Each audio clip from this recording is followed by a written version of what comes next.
तुमने कभी सोचा है कि कोई तुम्हारे सामने मरे और तुम्हें सिर्फ खून के छींटे नजर आए? मैं उस रात को कभी नहीं भूल सकता। ट्रेन में बैठते हुए उन लड़कों ने जब भैरवगंज का जंगल का नाम लिया तो मेरा दिल अचानक ठहर गया। भैरवगंज का जंगल, चल वहां चलते हैं, बहुत मजा आएगा।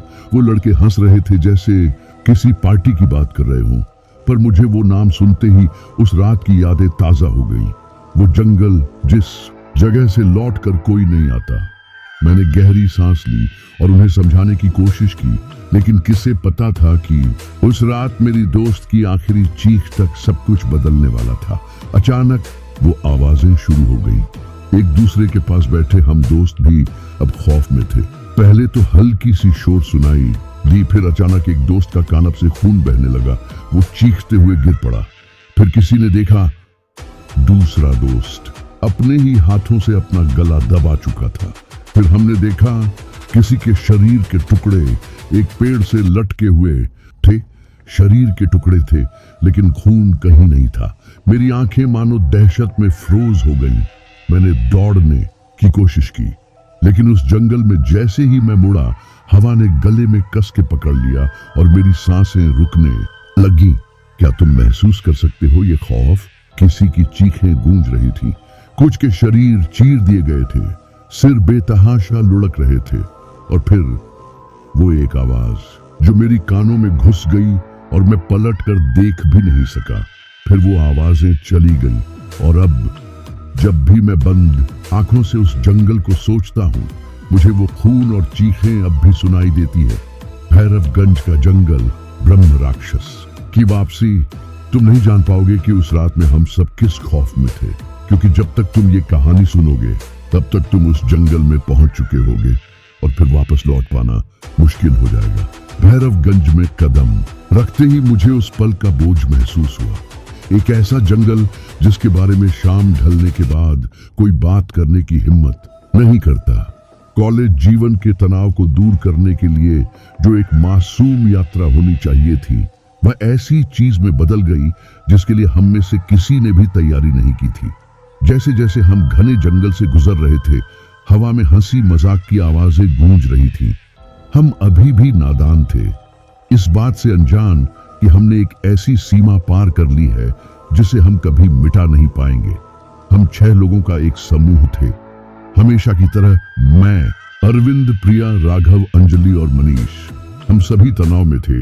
ये शहर से दूर एक मजेदार दिन होना चाहिए था। शहरी जंगल की भीषण गर्मी ने हमें इस हरे भरे स्वर्ग में धकेल दिया था, जहां हम हंस सकते थे, पी सकते थे और खुलकर बात कर सकते थे।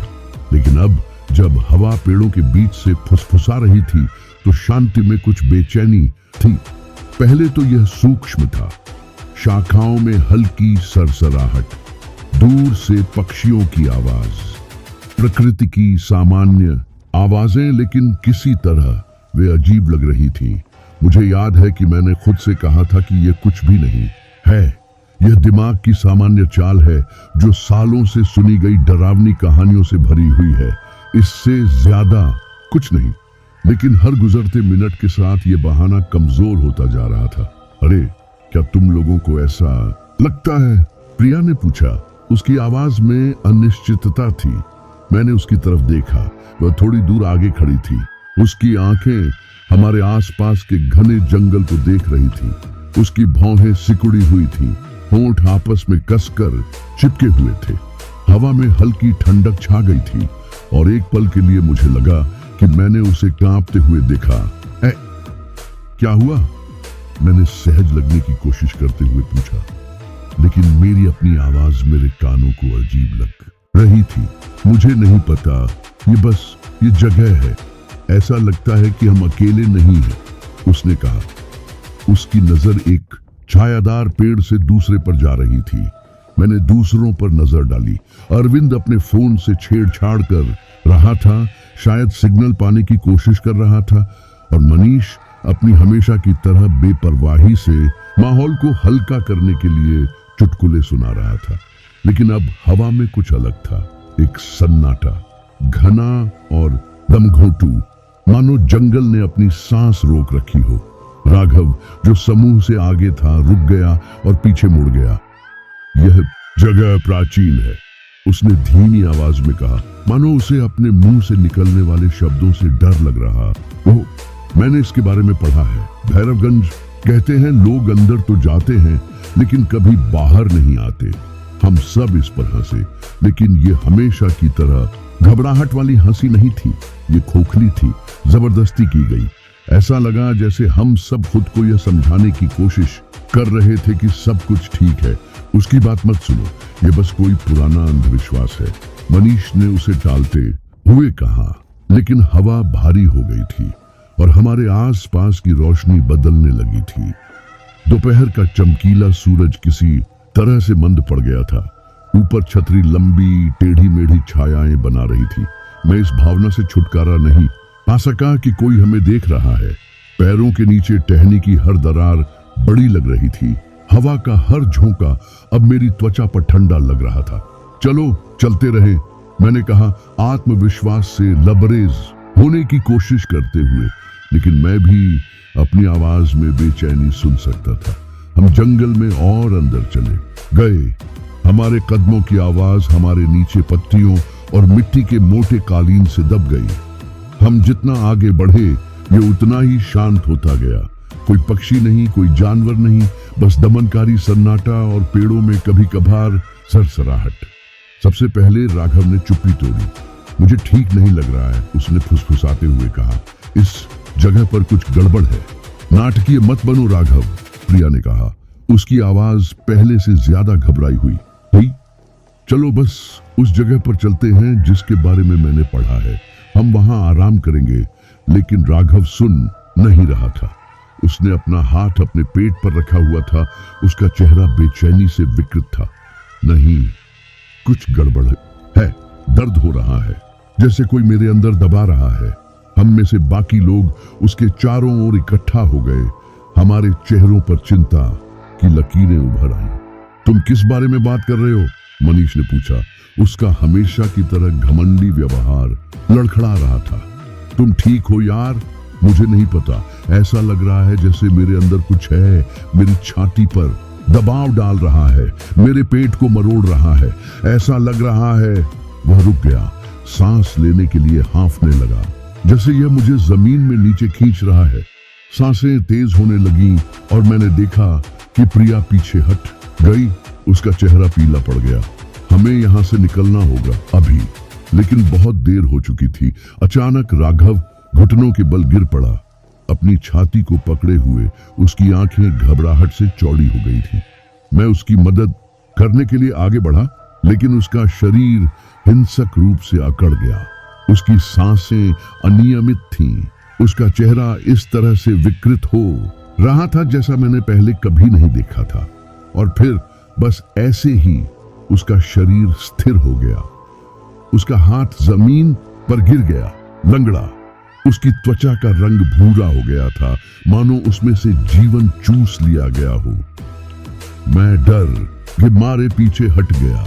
बाकी लोग जम गए थे, बोलने में असमर्थ थे। मेरा दिल मेरी छाती में तेजी से धड़क रहा था। मेरा गला सूख रहा था। ऐसा नहीं होना चाहिए था। ये एक मजेदार छुट्टी होनी चाहिए थी। ये सब इतना गलत कैसे हो गया? क्या बकवास है? उसे क्या हो गया? अंजलि की आवाज फटी हुई थी, लेकिन कोई जवाब नहीं था। वहां केवल हवा की आवाज थी, जो पेड़ों के बीच से बह रही थी, जैसे कोई अदृश्य शक्ति हमें फुसफुसा रही हो। हमने उसे हिलाने की कोशिश की, लेकिन यह व्यर्थ था। उसका शरीर भारी था, जैसे कि वह अब उसका नहीं था। अंजलि रोने लगी। आवाज खाली जंगल में गूंज रही थी, एक ऐसी आवाज जिसने मेरी गर्दन के पीछे के बालों को खड़ा कर दिया। हमें अब निकलना चाहिए, अभी, मैंने कहा। मेरी आवाज कांप रही थी, लेकिन जैसे ही शब्द मेरे होठों से निकले, हवा में एक ठंडक फैल गई, जिससे हम सभी अपनी जगह पर जम गए। जंगल में किसी ने मुझे सुन लिया था, कुछ इंतजार कर रहा था। तभी मुझे एहसास हुआ हम अकेले नहीं थे। हवा तेज हो गई, पेड़ों के बीच से चीख रही थी, जैसे कि जंगल में ही जान आ गई हो। मैंने अपने दोस्तों की तरफ देखा। वे सभी मुझे घूर रहे थे। उनके चेहरे पीले पड़ गए थे, उनकी आंखें भय से चौड़ी हो गई थीं। अचानक मैंने इसे सुना, एक धीमी कर्कश गड़गड़ाहट, एक ऐसी आवाज जो इतनी गहरी, इतनी अस्वाभाविक थी कि ऐसा लगा जैसे हमारे पैरों के नीचे की जमीन हिल गई हो। आवाज बहुत नजदीक थी, बहुत नजदीक। भागो! मैंने चिल्लाते हुए प्रिया की बांह पकड़ी और उसे दूर खींच लिया, लेकिन बाकी लोग वहीं जड़वत खड़े थे। मनीष अपनी जगह पर जमे हुए पेड़ों के बीच अंधेरे में घूर रहा था। वहां कुछ है, कुछ बुरा, यह हमें देख रहा है। मुझे यह जानने के लिए देखने की जरूरत नहीं थी कि यह सच है। मैं इसे महसूस कर सकता था। उसकी नजर का भार भारी और ठंडा हम पर दबाव डाल रहा था, लेकिन मैं रुक नहीं सका। राघव के साथ जो हुआ उसके बाद नहीं, गुर्राहट के बाद नहीं, मैं भागा। मैं ऐसे भागा जैसे मेरी जिंदगी उस पर निर्भर हो। प्रिया को साथ खींचते हुए हमारी उखड़ी हुई सांसों और तेज पैरों की आवाज ही हवा में भर गई थी। लेकिन जब हम भाग रहे थे तब भी मुझे पता था इससे बचना संभव नहीं था। हम भैरवगंज जंगल में प्रवेश कर चुके थे और अभी भी हमारा काम खत्म नहीं हुआ था। मैं अभी भी राघव के शरीर को अपने हाथों में महसूस कर सकता था। जब मैं उसे खींच कर ले जाने की कोशिश कर रहा था, उसके बेजान शरीर का वजन इस बात की भयावह याद दिलाता था कि सब कुछ कितनी जल्दी गलत हो गया था। हमने मुश्किल से अपनी चढ़ाई शुरू की थी और हम में से एक पहले ही जा चुका था। जंगल हमारे चारों ओर घिरता हुआ लग रहा था। उसका दमनकारी सन्नाटा लगभग राघव के ठंडे भूरे चेहरे की तरह ही दमघोंटू था। उसके बाद हमने ज्यादा बात नहीं की, बस एक स्तब्धता में चले गए। हमारे दिमाग और दिल अविश्वास में उलझ गए। बात यह थी कि हम में से कोई भी वास्तव में उस भयावहता को स्वीकार नहीं करना चाहता था जो अभी अभी हुई थी, लेकिन हम इसे अनदेखा नहीं कर सकते थे। अब और नहीं, शायद हमें वापस जाना चाहिए। हम जंगल से निकल सकते हैं और मदद के लिए पुकार सकते हैं। यहाँ रहने का कोई मतलब नहीं है, प्रिया ने कहा। उसकी आवाज कांप रही थी, मुश्किल से फुसफुसाहट से ऊपर। बेशक वह सही थी। हमारे लिए रुकने का कोई तार्किक कारण नहीं था, खासकर यह देखने के बाद कि राघव के साथ क्या हुआ। मैंने दूसरों की तरफ देखा। मनीष अकेला था जो अभी तक नहीं बोला था। उसका चेहरा पीला था, लेकिन उसकी आंखें सामने की ओर टिकी हुई थीं, बिना पलक झपकाए, मानो खुद को यह विश्वास दिलाने की कोशिश कर रहा हो कि यह नहीं हो रहा है। लेकिन यह हो रहा था। हम सभी यह जानते थे और किसी ने इसके बारे में एक शब्द भी नहीं कहा, क्योंकि हमारे बीच की हवा एक साझा एहसास से घनी हो गई थी। यहाँ कुछ था, कुछ ऐसा जो हमें जाने नहीं देना चाहता था। हम कदम दर कदम चलते रहे, मानो आगे बढ़ने से हम उस डर की भावना से बच सकते हैं जो हमारी एड़ी को कुतर रही थी। सन्नाटा इतना गहरा, इतना निरपेक्ष था कि हमारी सांस भी सामान्य से ज्यादा तेज लग रही थी। हर सरसराहट वाला पत्ता, पैरों के नीचे टहनी का हर टूटना मेरे सीने में धड़कन बढ़ा रहा था। फिर यह हुआ, अंजलि चीखी।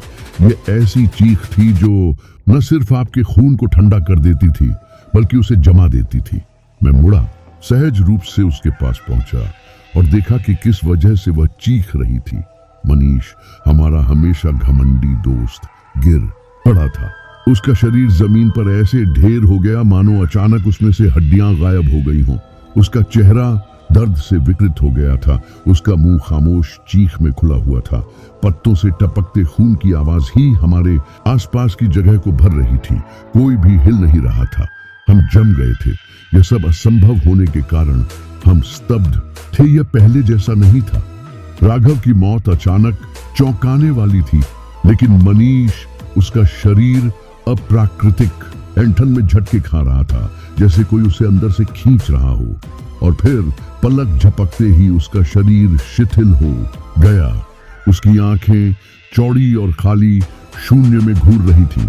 उसकी त्वचा, जो कभी जीवन से जीवंत थी, राघव की तरह ही भयावह रंग में बदल गई। यह मानवीय नहीं था। यह हो ही नहीं सकता था। कोई भी व्यक्ति इस तरह नहीं मर सकता। कोई स्पष्टीकरण नहीं, इसे समझने का कोई तरीका नहीं। मनीष, प्रिया ने आगे बढ़ते हुए कहा। लेकिन यह बेकार था। वह चला गया था। अब हम उसके लिए कुछ नहीं कर सकते थे। जंगल ने उसे अपने कब्जे में ले लिया था। ठीक वैसे ही जैसे उसने राघव को लिया था। और फिर यह हुआ। एक आवाज, धीमी, कर्कश और अचूक। ये किसी जानवर की नहीं थी। ये एक आवाज थी, या कम से कम कुछ ऐसा जो किसी जानवर की नकल करता था। ये पेड़ों की गहराई से, हमारी नजरों से परे छाया से आ रही थी। ये एक फुसफुसाहट की तरह लग रहा था, लेकिन यह एक गुर्राहट की तरह था। एक आवाज जो बिना शब्दों के बोलती थी, जो हमारे अंदर की किसी आदिम चीज से बात करती थी। मुझे लगा कि मेरी त्वचा सिहर रही है। मेरा दिल मेरी छाती में धड़क रहा था। अंजलि जमी हुई खड़ी थी। उसकी आंखें चौड़ी थीं और वह आवाज के स्रोत की ओर देख रही थी। उसका मुंह हिल रहा था, लेकिन कोई शब्द नहीं निकल रहा था। उसका चेहरा राख हो गया था। हवा एक अदृश्य शक्ति से कंपन कर रही थी, मानो जंगल का पूरा ताना बाना जीवित हो, दुर्भावनापूर्ण इरादे से सांस ले रहा हो। यह संभव नहीं है, अंजलि ने फुसफुसाते हुए कहा। उसकी आवाज कांप रही थी। हमें जाना चाहिए अभी। लेकिन मेरे अंदर कुछ ऐसा था, कुछ अंधेरा, जो मुझे वहीं जड़वत कर रहा था। मैं हिल नहीं पा रहा था, मैं बोल भी नहीं पा रहा था। मेरा शरीर यह मानने से इनकार कर रहा था कि मैं मनीष की जान लेने वाली किसी भी चीज से मुंह मोड़ सकता हूँ। आवाज तेज होती गई, अब स्पष्ट रूप से एक मंत्र। ये शब्द नहीं थे जो मैं समझ पाया, लेकिन ऐसा होने की जरूरत नहीं थी। लय मृत्यु की भाषा थी। मंत्रोच्चार मेरे अंदर किसी चीज को खींच रहा था, मानो मुझे बुला रहा हो कि मैं उसका अनुसरण करूं, अज्ञात के करीब जाऊं। मुझे लगता है कि यह हमारे लिए आ रहा है, मैंने प्रिया को कहते सुना, लेकिन यह बहुत दूर की आवाज थी, जैसे उसकी आवाज पानी के नीचे थी। मैं मुश्किल से उसके शब्दों पर ध्यान केंद्रित कर पा रहा था, क्योंकि मैं अब कुछ और सुन रहा था। यह सिर्फ मंत्रोच्चार नहीं था, यह एक चीख थी, मदद के लिए एक भयानक मानवीय चीख, जंगल के किसी गहरे हिस्से से आ रही थी। मैंने प्रिया को देखने के लिए मुड़कर देखा। मेरी आंखें डर से पागल हो गई थी, और फिर मैंने उसे देखा। उसका चेहरा पीला भय के मुखौटे में जम गया। यह अब वह नहीं थी, यह वह प्रिया नहीं थी जिसे मैं जानता था। यह कोई खोया हुआ, टूटा हुआ व्यक्ति था। उसने मेरी ओर हाथ बढ़ाया। उसके हाथ कांप रहे थे। मत सुनो, मत सुनो, मत सुनो। लेकिन बहुत देर हो चुकी थी। एक धुंधली सी हलचल, उसके पीछे कुछ ऊंचा, कुछ ऐसा जो अस्तित्व में नहीं था। उसने अपनी लंबी मुड़ी हुई भुजाओं से उसे कंधों से पकड़ लिया। वह चीखी, आवाज मेरे कानों को चीरती हुई निकल गई, लेकिन वह तुरंत ही कट गई। जंगल ने उसे निगल लिया। जैसे ही वह चीज उसे छाया में खींचकर ले गई, उसका शरीर हिंसक रूप से हिल गया। मैं चीख नहीं सका, मैं हिल नहीं सका, मैं बस घूर सकता था। मेरा दिल मेरी छाती में धड़क रहा था, क्योंकि मेरे दोस्त का आखिरी निशान अंधेरे में गायब हो गया था। और फिर हवा में हड्डियों के टूटने जैसी आवाज गूंजी, जो गुर्राहट से ज्यादा तेज थी, मंत्रोच्चार से ज्यादा तेज थी। यह किसी चीज के हिलने, किसी चीज के बदलने की आवाज थी।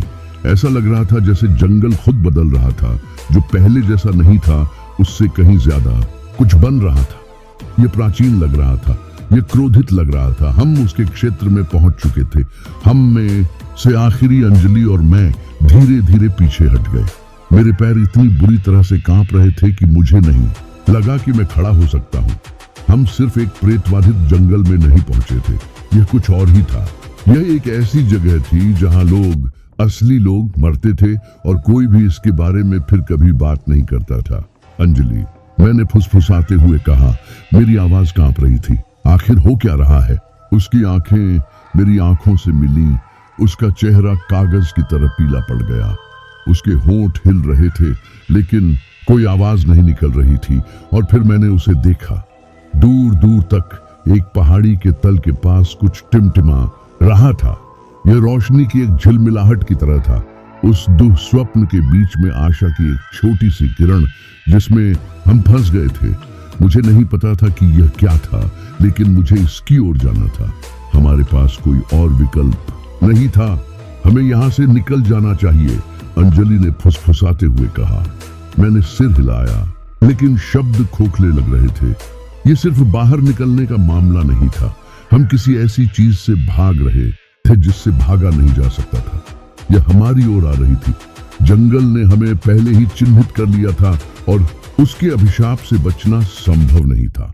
हम टिमटिमाती रोशनी की ओर बढ़ने लगे, हालांकि हर कदम पर ऐसा लग रहा था कि हमें किसी अदृश्य शक्ति द्वारा पीछे की ओर खींचा जा रहा है। और सबसे बुरी बात, मैं गहराई से जानता था कि वापस जाने का कोई रास्ता नहीं है। जंगल ने पहले ही एक एक करके हम पर कब्जा कर लिया था और अब अंधेरे में जो कुछ भी हमारा इंतजार कर रहा था उसका सामना करने की बारी मेरी थी।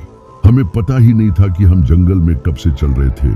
सूरज कहीं नजर नहीं आ रहा था, ऊपर घने छत्र के पीछे छिपा हुआ था और पेड़ों की परछाइयां हमारे चारों ओर लंबी और भयावह थी। हर कदम पिछले से ज्यादा भारी लग रहा था और हमारे शरीर पसीने और गंदगी से लथपथ थे। दमनकारी हवा हमारे चारों ओर बंद हो रही थी, हमारा दम घुट रहा था और सतह के ठीक नीचे छिपी हुई भय की भावना अब हमारे दिलों को एक अथक बल के साथ जकड़ रही थी। हम खो गए थे। यह विचार नकारा नहीं जा सकता था, लेकिन यह सिर्फ दिशा का खो जाना नहीं था जो भयानक था। ये बढ़ती हुई भावना थी कि कोई हमें देख रहा था, कोई ऐसा जो चाहता था कि हम खो जाए। पेड़ हवा में फुसफुसा रहे थे, उनकी शाखाएं उंगलियों की तरह हिल रही थी जो हमें अंधेरे में और भी गहराई तक खींच रही थी। और उन फुसफुसाहटों के बीच की खामोशी में हम सभी इसे सुन सकते थे। हमारे अपने डर की आवाज हमारी पसलियों से टकरा रही थी। प्रिया ने सबसे पहले चुप्पी तोड़ी। बोलते समय उसकी आवाज कांप रही थी। हमें कोई रास्ता निकालना होगा, हम इस तरह भटकते नहीं रह सकते। मैंने सिर हिलाया, हालांकि मुझे यकीन नहीं था कि हम कहां जा सकते हैं। हर दिशा एक जैसी लग रही थी, मुड़ी हुई शाखाओं और घनी झाड़ियों का एक चक्रव्यूह। और यह सिर्फ भटकाव नहीं था, जंगल खुद जीवंत लग रहा था, एक तरह से जो गलत था। यहाँ कुछ भयावह था, कुछ प्राचीन और शक्तिशाली, जो कभी नहीं चाहता था कि हम घुसपैठ करें। हम कोई रास्ता निकाल लेंगे। मनीष की आवाज फट गई, उसका चेहरा डर से पीला पड़ गया। जब से वह चीज प्रिया को ले गई थी तब से उसने ज्यादा बात नहीं की थी और अब वह और भी दूर लग रहा था। उसकी आंखें इधर उधर घूम रही थीं, मानो छायाएं बाहर निकलकर उसे निगल जाएंगी। लेकिन सिर्फ मनीष की खामोशी ने मुझे परेशान नहीं किया, बल्कि जिस तरह से उसकी आंखें लगातार पेड़ों की ओर झिलमिला रही थीं, जैसे वह कुछ सुन रहा हो जो हम नहीं सुन पा रहे थे। मैंने अंजलि की ओर देखा, उसकी अभिव्यक्ति शून्य थी, लगभग शून्य, मानो उसने खुद को डर से बंद कर लिया हो। लेकिन उसके शरीर की भाषा ने उसे धोखा दिया। उसने अपनी बाहों को कसकर अपने चारों ओर लपेटा हुआ था और उसकी आंखें चौड़ी थीं, जो एक उन्मत्त ऊर्जा के साथ आसपास के वातावरण को स्कैन कर रही थी। हमें शांत रहने की जरूरत है, मैंने कहा। मेरी आवाज बमुश्किल एक फुसफुसाहट से ज्यादा थी। मुझे यकीन नहीं था कि मैं उन्हें या खुद को सांत्वना देने की कोशिश कर रहा था। बस चलते रहो, हम बाहर निकलने का रास्ता खोज लेंगे। लेकिन जितना हम आगे बढ़े, चीजें उतनी ही खराब होती गईं। ऐसा लगा जैसे जंगल ही हमारे चारों ओर घूम रहा हो। पेड़ और भी करीब आ गए, उनकी शाखाएं हमारी त्वचा को छूने के लिए नीचे पहुंच गईं, मानो हमें रास्ते से हटाने की कोशिश कर रही हों। और फिर यह शुरू हुआ। पहले ये सिर्फ झाड़ियों में एक हल्की सरसराहट थी, एक ऐसी आवाज जिसे आसानी से पत्तियों के बीच से किसी जानवर के चलने के रूप में खारिज किया जा सकता था। लेकिन सरसराहट तेज होती गई, ज्यादा उद्देश्यपूर्ण, मानो कोई जंगल में हमारी नजर से परे चल रहा हो। मैं रुक गया, मेरा दिल मेरी छाती में धड़क रहा था और मैं सुनने की कोशिश कर रहा था। बाकी लोग भी रुक गए, उनके चेहरे डर से पीले पड़ गए थे। मैंने कुछ सुना, मैंने फुसफुसाया, अंजलि ने सिर हिलाया, उसकी आंखें घबराहट में एक पेड़ से दूसरे पेड़ पर घूम रही थी। हम सभी ने सुना, यह सिर्फ हवा है, मनीष ने बड़बड़ाया। हालांकि उसकी आवाज लड़खड़ा रही थी, लेकिन हम सभी जानते थे कि यह सिर्फ हवा नहीं थी। आवाज जानबूझकर बहुत डरावनी थी। यह किसी जानवर की बेतरतीब आवाज नहीं थी, ये कदमों की आवाज थी। कोई या कुछ हमारा पीछा कर रहा था। क्या तुमने सुना? प्रिया की आवाज मुश्किल से सुनाई दे रही थी, लेकिन यह मेरी रीढ़ में सिहरन पैदा करने के लिए पर्याप्त थी। यह एक आवाज थी, पहले तो हल्की, लगभग बड़बड़ाहट, लेकिन फिर यह तेज हो गई। एक फुसफुसाहट, एक पुकार। यह दूर थी लेकिन स्पष्ट थी।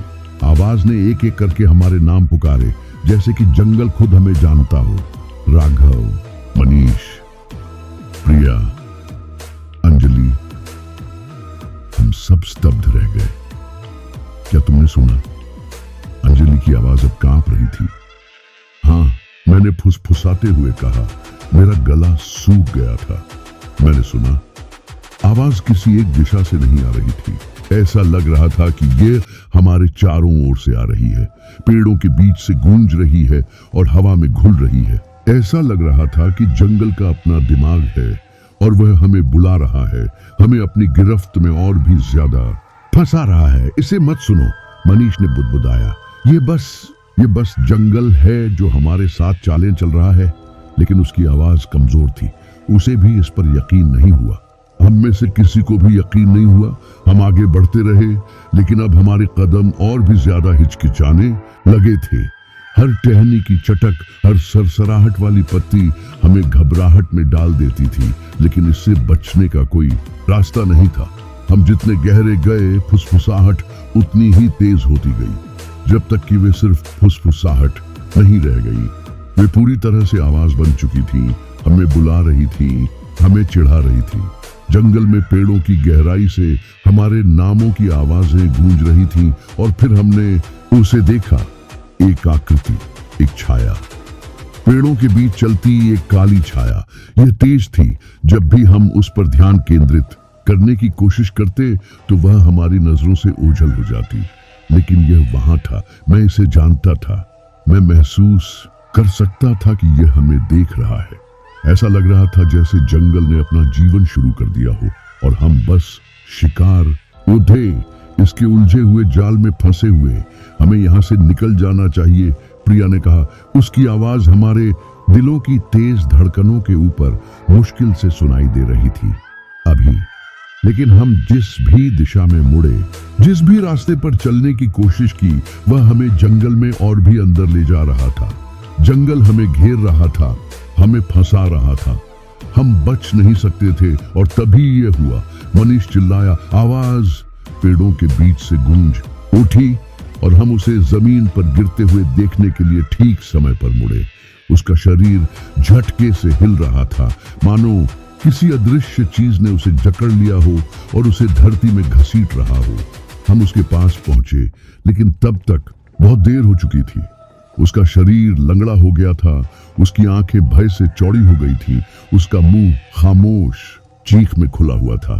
हम में से कोई भी प्रतिक्रिया कर पाता, उससे पहले ही वह चला गया। बस ऐसे ही हम स्तब्ध होकर चुपचाप खड़े रहे। जो हमने अभी अभी देखा था उसे समझ नहीं पाए। जंगल, शापित जंगल ने हम में से एक और को लील लिया था। हम मुड़े, हमारे दिल की धड़कनें तेज हो गईं और हम भागते रहे। अब हमें कोई दिशा का एहसास नहीं था, कोई सुरक्षा का एहसास नहीं था। इससे कोई फर्क नहीं पड़ा। सब कुछ एक जैसा था। जंगल जीवित था और वह हमारी ओर आ रहा था। फिर आवाजें फिर से शुरू हुई, लेकिन इस बार वे हमारा नाम नहीं पुकार रही थी, वे हंस रहे। ठीक एक धीमी भयानक हंसी जो पेड़ों के बीच से गूंज रही थी, जिससे हमारी रीढ़ में सिहरन पैदा हो रही थी। ये किसी इंसान की हंसी नहीं थी, ये कुछ प्राचीन, कुछ आदिम था। जंगल हम पर हंस रहा था, हमारा मजाक उड़ा रहा था। हम भागते रहे, लेकिन जाने के लिए कोई जगह नहीं थी। हम एक खुले मैदान में पहुंचे, लेकिन वहां से कोई उम्मीद नहीं दिखी। वास्तव में इससे हमारा डर और गहरा हो गया। खुला मैदान अस्वाभाविक रूप से शांत था। उसके चारों ओर के पेड़ मुड़े हुए थे और ऐसे तरीके से मुड़े हुए थे जिसका कोई मतलब नहीं था। और खुले मैदान के बीच में एक शव था, एक और शव, राघव। उसका शरीर घास में फैला हुआ पड़ा था, लेकिन यह सिर्फ उसका शरीर नहीं था। वह जिस तरह से पड़ा था वह भी वैसा ही था। उसके अंग असंभव कोणों में मुड़े हुए थे, उसकी आंखें खुली हुई थीं और वह कुछ भी नहीं देख रहा था। उसे इतना विकृत और टूटा हुआ देखना हमारी समझदारी के आखिरी निशान को भी हिला देने के लिए काफी था। हमें जाना चाहिए, हमें अभी बाहर निकलना चाहिए, अंजलि ने ऊंची और उन्मत्त आवाज में चिल्लाते हुए कहा। लेकिन कोई रास्ता नहीं था। जंगल ने हमें जकड़ लिया था। हम उसकी गिरफ्त में आ चुके थे और अब बाहर निकलने का कोई रास्ता नहीं था। जंगल और भी गहरा हो गया था, मानो उसने दिन के उजाले के आखिरी अवशेषों को निगल लिया हो। हमें पता ही नहीं था कि मनीष के गायब होने के बाद से कितना समय बीत चुका था और हर कदम पिछले से ज्यादा भारी लग रहा था।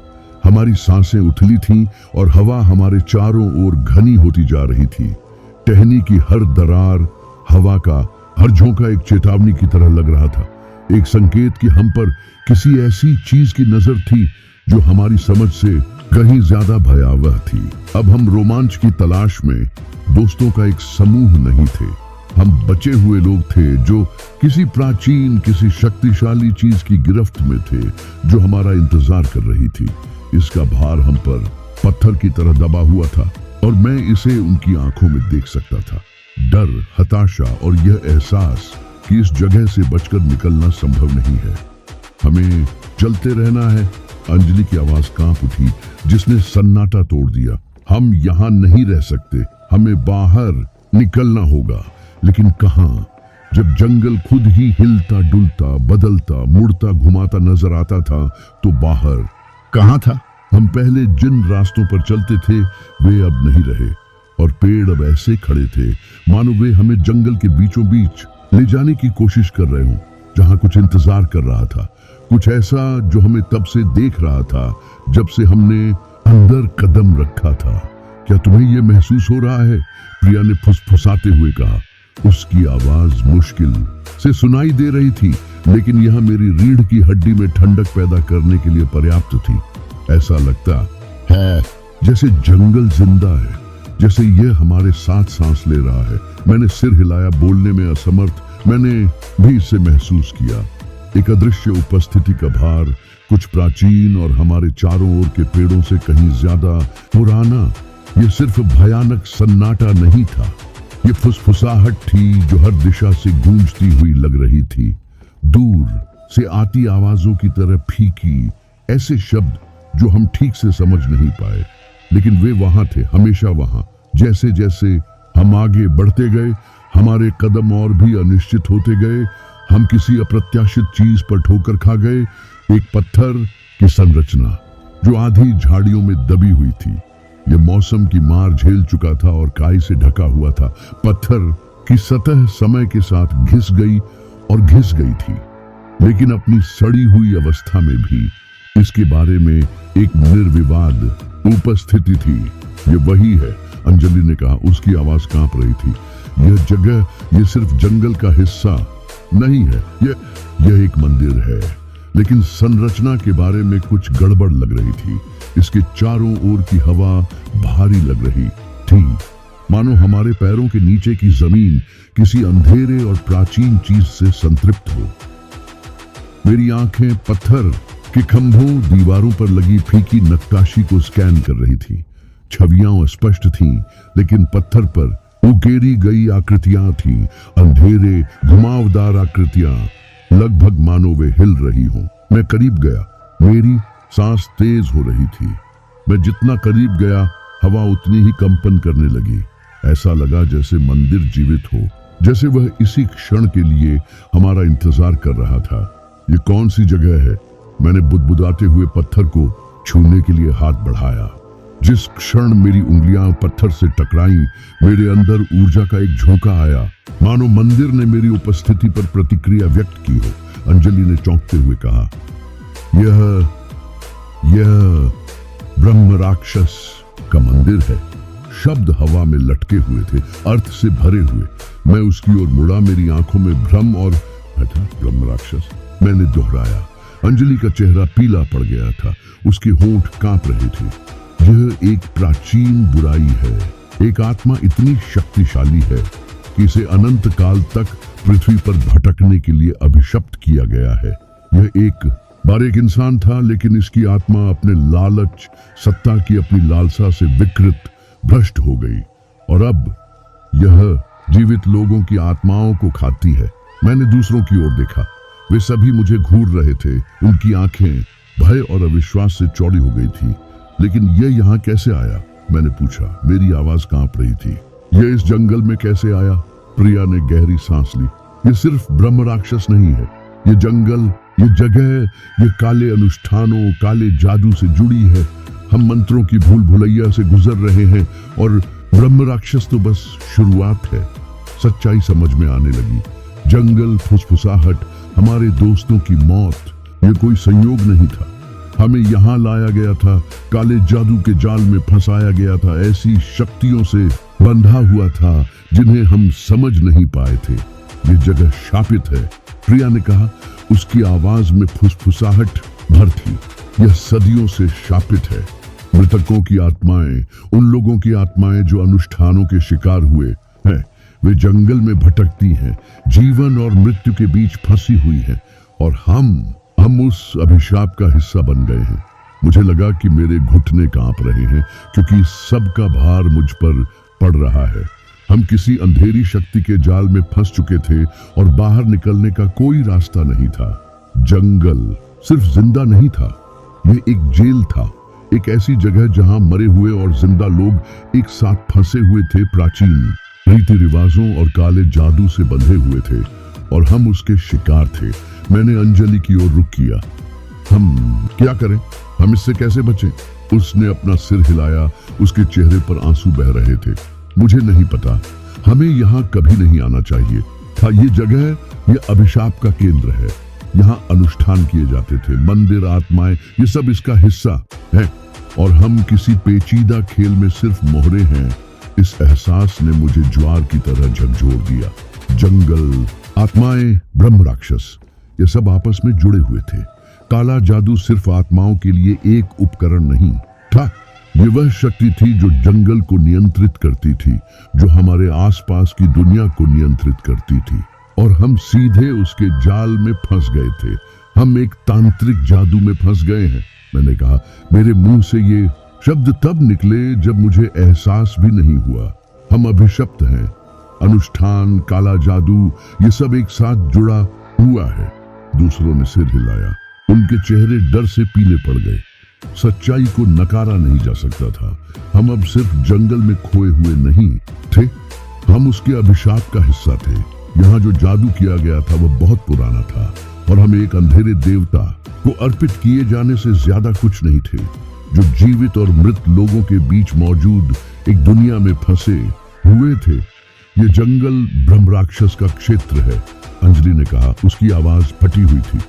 यह सिर्फ जंगल नहीं है, यह मृत्यु का क्षेत्र है। एक ऐसी जगह जहां मृतकों को रखा जाता है, जहां उनकी आत्माओं को प्रताड़ित किया जाता है और ब्रह्म राक्षस ये उन आत्माओं को खाता है।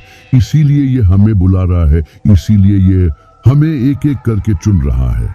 हमें एक कारण से चुना गया है। हमारे आसपास की हवा बदल रही थी, हमारे पैरों के नीचे की जमीन कांप रही थी। मैंने इसे महसूस किया, एक उपस्थिति, कुछ ऐसा जो हमारी नजरों से परे छिपा हुआ था, कुछ ऐसा जो जंगल में पैर रखने के बाद से ही हमें देख रहा था। ये सिर्फ आत्माएं नहीं थी, ये ब्रह्म राक्षस था।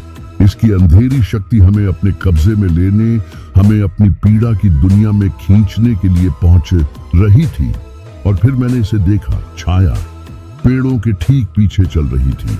यह लंबी विशाल आकृति थी जो अस्तित्व में आती जाती रहती थी, मानो यह एक ही समय में मौजूद भी हो और नहीं भी। इसका आकार मानवीय था, लेकिन विकृत, इस तरह से मुड़ा हुआ कि किसी भी मानव शरीर का कभी भी ऐसा नहीं होना चाहिए। और इसकी आंखें, वे चमक रही थीं, एक तीव्रता के साथ जल रही थीं जो अंधेरे को चीर रही थी। ब्रह्म राक्षस यह हमारे लिए आया था। हम भागने के लिए मुड़े, लेकिन जंगल खुद ही हमें घेरने लगा। पेड़ मुड़ रहे थे, हमारे पैरों के नीचे जमीन हिल रही थी। फुसफुसाहटें तेज, अधिक उन्मत्त होती गईं, जंगल में हजारों आवाजों की तरह गूंज रही थीं और हंसी ये किसी प्राचीन चीज की हंसी थी जिसमें कोई दया नहीं थी, कोई करुणा नहीं थी। हम फंस गए थे और जंगल, शापित जंगल हमारी जेल थी। जैसे जैसे हम भागते गए मुझे सच्चाई का एहसास हुआ।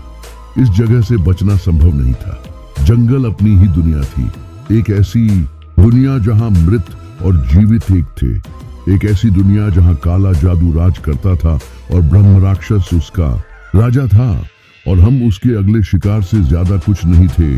उसके अभिशाप के जाल में फंसे हुए हम अनुष्ठान का हिस्सा बन गए थे, बलिदान का हिस्सा, और कोई रास्ता नहीं था। जंगल में सन्नाटा इतना बढ़ गया था कि हम पर भारी कंबल की तरह घुटन हो रही थी।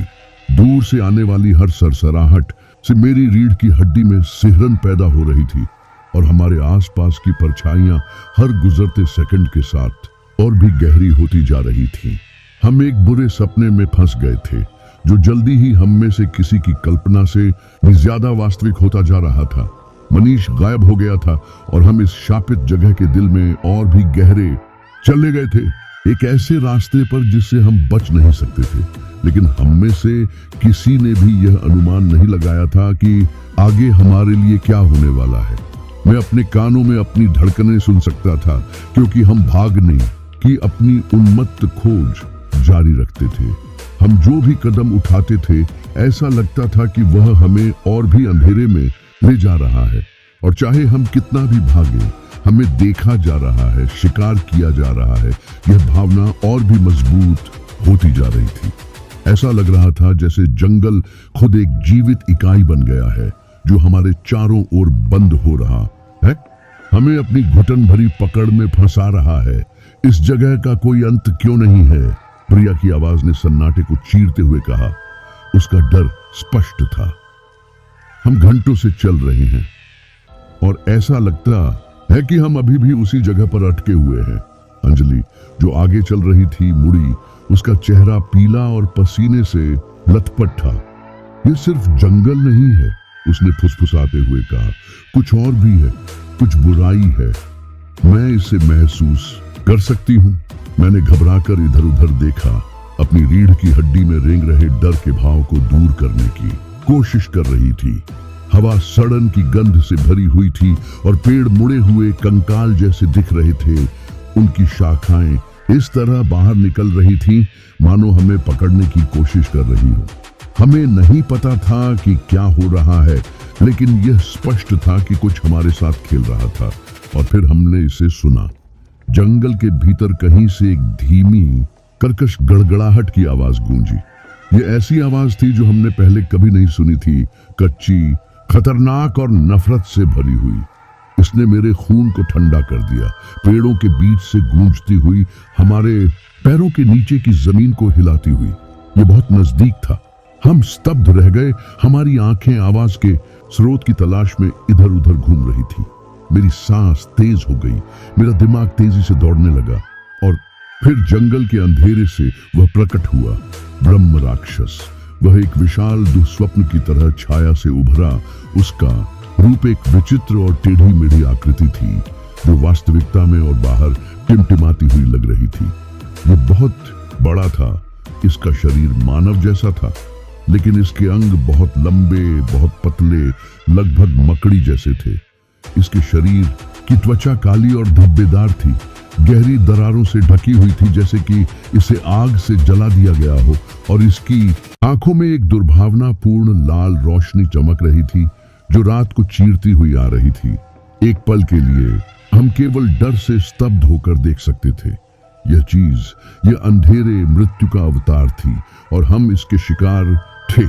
इससे पहले कि कोई प्रतिक्रिया कर पाता, प्राणी ने एक ऐसी चीख निकाली जो पूरे जंगल में गूंज उठी। यह ऐसी आवाज थी जो आपकी आत्मा तक पहुंचती हुई प्रतीत होती थी।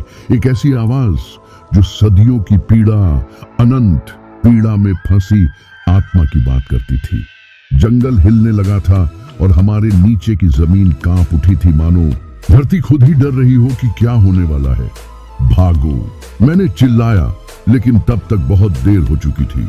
ब्रह्म राक्षस भयानक गति से आगे बढ़ रहा था। उसके अंग स्वाभाविक तरीके से मुड़ रहे थे क्योंकि वह हम पर झपट रहा था। प्रिया सबसे पहले चिल्लाई क्योंकि उस प्राणी की लंबी उंगलियां उसके चारों ओर लिपटी हुई थी। उसे एक भयानक क्रंच के साथ अंधेरे में खींच रही थी। मैंने हड्डियों के टूटने की आवाज सुनी, उसके शरीर के एक नाजुक टहनी की तरह कुचले जाने की आवाज। उसकी चीख अचानक से कट गई। रात ने उसे निगल लिया। मैं पीछे की ओर लड़खड़ाई। मेरा दिल मेरी छाती में तेजी से धड़क रहा था। दूसरे पहले से ही भाग रहे थे, लेकिन जंगल हमारे चारों ओर बदल रहा था।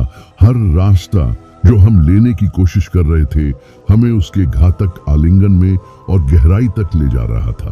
अंजलि, मैंने चिल्लाया, मेरी आवाज टूट रही थी। हमें एक साथ रहने की जरूरत है, लेकिन इसका कोई फायदा नहीं था। ब्रह्म राक्षस बहुत तेज था। वह हर जगह था। उसकी छाया जमीन पर फैली हुई थी, जैसे कोई दुस्वप्न मांस में बदल गया हो। वह हमें शिकार कर रहा था, एक एक करके। अंजलि, जो हमसे आगे थी, चिल्लाई जब उसे पेड़ों में घसीटा गया। उसका शरीर अस्वाभाविक रूप से मुड़ गया क्योंकि उसे हमसे दूर खींचा जा रहा था। उसकी चीखें घने पत्तों से दब गई थी और जो कुछ बचा था वह उसकी हड्डियों के टूटने की भयानक चटकने वाली आवाज थी। बचाओ, मैंने चिल्लाया, लेकिन जंगल ने मेरी आवाज को निगल लिया, बचाव की किसी भी उम्मीद को डुबो दिया। अंधेरा मेरे ऊपर छा रहा था। आतंक का भार मेरी छाती पर दबा हुआ था। मैं झाड़ियों के बीच से भागता हुआ दूसरों के साथ चलने की कोशिश करता हुआ भागा, लेकिन यह निराशाजनक था। हम चाहे जितनी भी तेज दौड़ें, हम ब्रह्म राक्षस से आगे नहीं निकल सकते थे। ऐसा लग रहा था मानो जमीन ही जिंदा हो और हमें अपनी गहराई में खींच रही हो। प्रिया का शरीर पहले से ही क्षत विक्षत हो चुका था।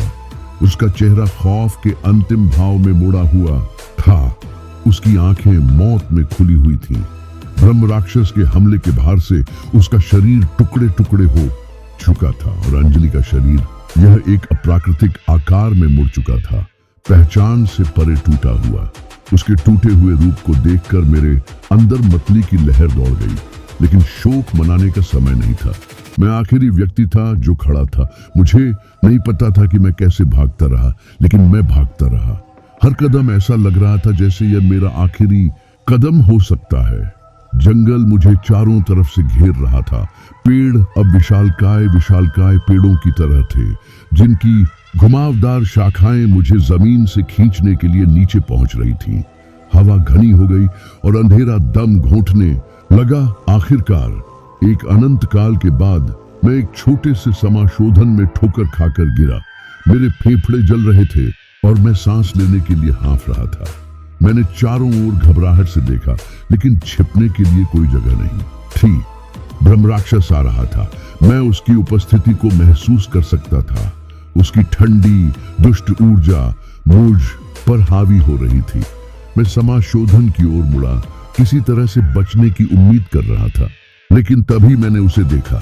एक पत्थर की संरचना, यह एक मंदिर था, प्राचीन, पुराना और लताओं से ढका हुआ।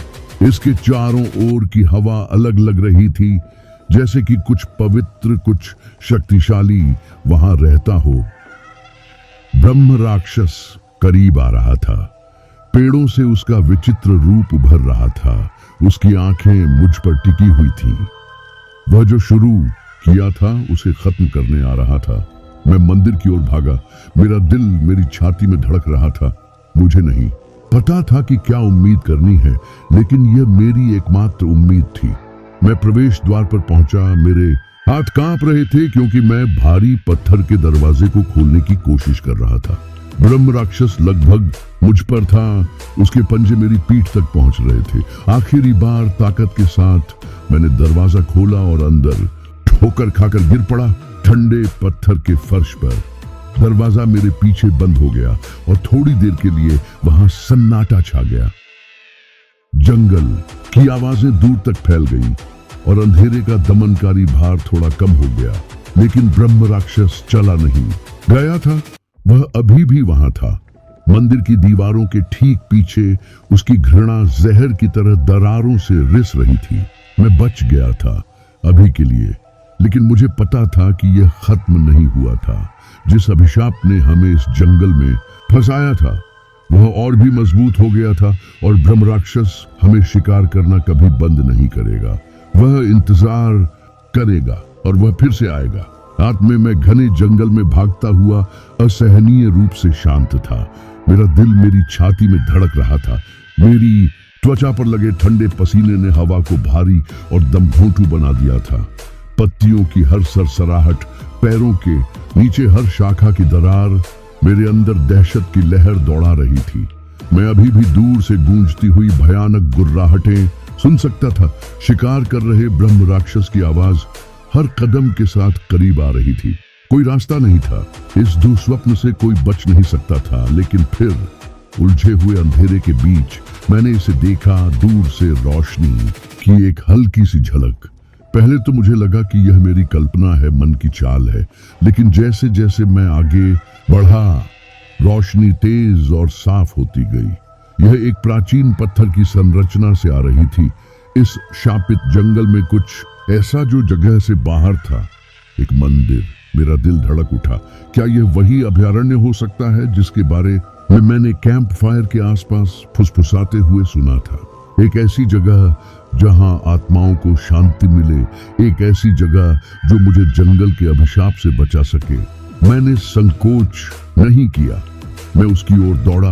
मेरे हर कदम पर हताशा हावी हो रही थी। जंगल की आवाजें, गड़गड़ाहट, सरसराहट, पेड़ों की दुर्भावनापूर्ण फुसफुसाहट मेरे पीछे तेज होती जा रही थी। लेकिन मुझे परवाह नहीं थी। मंदिर ही मेरी एकमात्र उम्मीद थी। मैं अपनी गर्दन पर ब्रह्म राक्षस की गर्म सांस महसूस कर सकता था। उसकी उपस्थिति पहले से कहीं ज्यादा करीब थी। लेकिन मैंने अपनी बची हुई पूरी ताकत से आगे बढ़ना जारी रखा। आखिरकार मैं मंदिर के दरवाजे पर पहुंच गया। पत्थर पुराना, घिसा हुआ और लताओं से ढका हुआ था। लेकिन उसके सामने खड़े होने से अजीब तरह से सुकून मिला। मैंने अपना वजन भारी दरवाजों पर डाला और एक तेज कराह के साथ वे खुल गए। मैं लड़खड़ाते हुए अंदर गया। मेरी सांस उखड़ रही थी और मैं मुश्किल से दरवाजे को धक्का देकर अपने पीछे बंद कर पाया। मैं सुरक्षित था। अभी के लिए अंदर मंदिर ठंडा और अंधेरा था। हवा एक अजीब, लगभग पवित्र सन्नाटे से भरी हुई थी। एकमात्र रोशनी दीवारों के साथ रखी टिमटिमाती मोमबत्तियों से आ रही थी, जो पत्थर के फर्श पर डरावनी छाया डाल रही थी। हवा में धूप की हल्की खुशबू फैल रही थी, जिससे जगह पर प्राचीन श्रद्धा का माहौल बन रहा था। मेरी आंखें अंधेरे में ढल गईं और मैंने कमरे के दूर छोर पर वेदी देखी। यह प्रसाद से सजी थी, फूल, फल और जो कुछ प्राचीन अवशेष लग रहे थे। लेकिन वहां कुछ और था जिसे मैं ठीक से समझ नहीं पाया। हवा में शांति का भाव भरा हुआ था, फिर भी यह एक अंतर्निहित बेचैनी से रंगा हुआ था, जैसे कि इस जगह में ऐसे रहस्य छिपे हों जिन्हें यह साझा करने के लिए तैयार नहीं था। मैं ठंडे पत्थर के फर्श पर गिर पड़ा। इतना थक गया था कि आगे नहीं बढ़ सकता था। मैंने अपनी पीठ दीवार से सटाई, अपनी सांस को स्थिर करने की कोशिश की और अपने विचारों को इकट्ठा करने के लिए एक पल के लिए अपनी आंखें बंद कर ली। मैं सफल हो गया था। मैं जंगल से बच निकला था, कम से कम अभी के लिए। पिछले घंटों का खौफ एक दूर के दुःस्वप्न की तरह लगने लगा था, लेकिन मुझे पता था कि यह खत्म नहीं हुआ था, बिल्कुल भी नहीं। ब्रह्म राक्षस अभी भी कहीं बाहर था, मेरी एक भी गलत हरकत का इंतजार कर रहा था। मैं अपने पेट के गड्ढे में इसे महसूस कर सकता था। हालांकि मुझे सिर्फ उस प्राणी से ही डरना नहीं था, बल्कि जंगल से भी डरना था। इस जगह, इस शापित जंगल का अपना जीवन था। इसमें एक ऐसी शक्ति थी जिससे आसानी से बच नहीं सकता था। और जितना ज्यादा मैं इस मंदिर में रहा, उतना ही मुझे समझ में आने लगा कि इसका आकर्षण मेरे द्वारा अब तक जानी गई किसी भी चीज से ज्यादा मजबूत था। जब मैं वहां बैठा, अपने दौड़ते विचारों को शांत करने की कोशिश कर रहा था, तो मुझे कुछ और एहसास हुआ। मेरे आसपास की हवा बदलती हुई लग रही थी, हर गुजरते सेकंड के साथ भारी होती जा रही थी। जंगल में पहले जो शांत फुसफुसाहटें मैंने सुनी थी, वे अब ज्यादा साफ और नजदीक थी। वे मंदिर के भीतर से आ रही थी, लेकिन यहाँ कोई नहीं था। मैं अकेला नहीं था। मैंने धीरे से अपना सिर घुमाया। मेरी आंखें कमरे को स्कैन कर रही थी और तभी मैंने उन्हें देखा। आकृतियां, छाया में खड़े सिलहूट उनके रूपभूतों की तरह दृश्य में आते जाते रहते थे। वे मुझे देख रहे थे। मैं उनकी आंखों को अपने ऊपर महसूस कर सकता था। उनकी उपस्थिति इतनी भारी थी कि इससे मेरी रीढ़ में सिहरन पैदा हो गई। लेकिन उनमें कुछ अलग था। ये विकृत दुष्ट आत्माएं नहीं थीं जिन्होंने मुझे जंगल में सताया था। नहीं, ये आत्माएं ये शांत थीं। शांत, वे इंतजार कर रही थीं। मैं सावधानी से खड़ा हुआ वेदी की ओर बढ़ रहा था।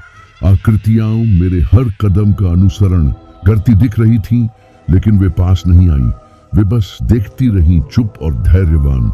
मुझे लगा कि मेरे ऊपर एक अजीब सी शांति छा गई है, जैसे कि मैं एक ऐसे क्षेत्र में पहुंच गया हूं जहां जंगल की अराजकता मुझ तक नहीं पहुंच सकती। लेकिन वह शांति क्षण भंगुर थी। मैं गहराई से जानता था कि मैं आजाद नहीं हूं, अभी नहीं। मैं वेदी के सामने घुटनों के बल बैठ गया। मेरे हाथ कांप रहे थे जब मैंने उन्हें ठंडे पत्थर पर रखा। मंदिर में सन्नाटा गहराता गया और अधिक तीव्र होता गया। और फिर एक आवाज ने शांति को तोड़ा। यह धीमी थी, लगभग फुसफुसाहट, लेकिन ऐसा लगा जैसे ये सीधे मेरी आत्मा से बात कर रही हो। तुम यहाँ क्यों हो? उसने पूछा। मैं स्तब्ध रह गया। आवाज किसी एक व्यक्ति की नहीं, बल्कि मेरे आसपास की हवा से आ रही थी। मंदिर खुद मुझसे बात कर रहा था। मुझे नहीं पता, मैंने हकलाते हुए कहा। मैं भाग रहा था, जंगल से भाग रहा था, अभिशाप से। जंगल उन लोगों को नहीं छोड़ता जिन्हें उसने अपना बना लिया है। आवाज ने उत्तर दिया। तुम इसकी पकड़ से बच नहीं सकते। ये अब तुम्हारा एक हिस्सा है।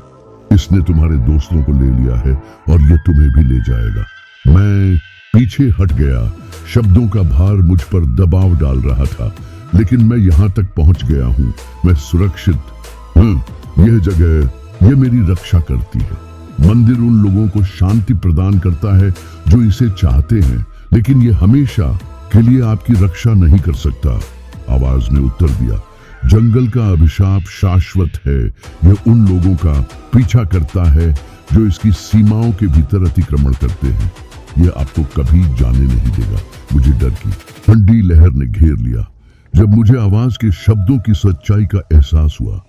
जंगल, भैरवगंज का अभिशाप ऐसा कुछ नहीं था जिससे बचा जा सके।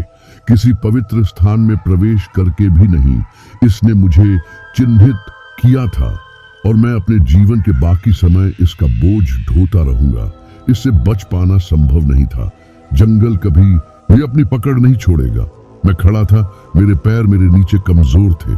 तो मैं क्या करूं? मैं इससे कैसे बच सकता हूं? आवाज एक पल के लिए चुप हो गई, मानो मेरे सवाल पर विचार कर रही हो। तुम्हें समझना चाहिए, उसने आखिरकार कहा, कि अभिशाप केवल प्रकृति की शक्ति नहीं है। यह जंगल में खोई हुई आत्माओं की अभिव्यक्ति है। यह उनका गुस्सा, उनकी पीड़ा, बदला लेने की उनकी इच्छा है। जब तक जंगल की खून की प्यास नहीं बुझती, तब तक उन्हें शांति नहीं मिल सकती। और तुम जो आखिरी जीवित व्यक्ति हो, अब उनकी कहानी का हिस्सा हो। इस एहसास ने मुझे अंदर तक झकझोर दिया। मेरे दोस्त मनीष, प्रिया, अंजलि, वे व्यर्थ नहीं मरे थे। उनकी आत्माएं अब जंगल का हिस्सा थीं, उस अभिशाप का हिस्सा जिसने उन्हें अपने कब्जे में ले लिया था। और मैं पहेली का आखिरी टुकड़ा था, आखिरी जीवित व्यक्ति, वह जो उनके दुख का बोझ उठाएगा। क्या मैं कभी जा सकता हूँ? मैंने पूछा। मेरी आवाज में फुसफुसाहट थी। नहीं, आवाज ने जवाब दिया। जंगल तुम्हारा पीछा करेगा, चाहे तुम कहीं भी जाओ। इसका अभिशाप समय या स्थान से बंधा नहीं है। यह अब तुम्हारे खून में है। तुम इसके कैदी हो। शब्द मेरे दिमाग में गूंज रहे थे, बार बार दोहराते हुए, जैसे ही मैं अपने घुटनों पर गिरा। कोई रास्ता नहीं था। जंगल मुझे कभी जाने नहीं देगा। मैं अपने दोस्तों की मौत के ज्ञान के साथ जीऊंगा और अभिशाप मुझे जीवन भर सताता रहेगा। और फिर मंदिर की शांति में मुझे अंतिम सत्य समझ में आया। जंगल, भैरवगंज ने हम सभी को अपने कब्जे में ले लिया था। इसने हमारी आत्माओं पर कब्जा कर लिया था और अब यह हमें कभी नहीं छोड़ेगा, न इस जन्म में, न ही अगले जन्म में। अभिशाप तब तक जारी रहेगा, शिकार करेगा, प्रतीक्षा करेगा जब तक कि उसे दावा करने के लिए नए शिकार न मिल जाए। जैसे जैसे आवाज खामोशी में खोती गई, मुझे पता चला कि मैं अब सिर्फ एक जीवित व्यक्ति नहीं था, मैं जंगल की काली कहानी का एक हिस्सा था और अभिशाप मुझे कभी नहीं जाने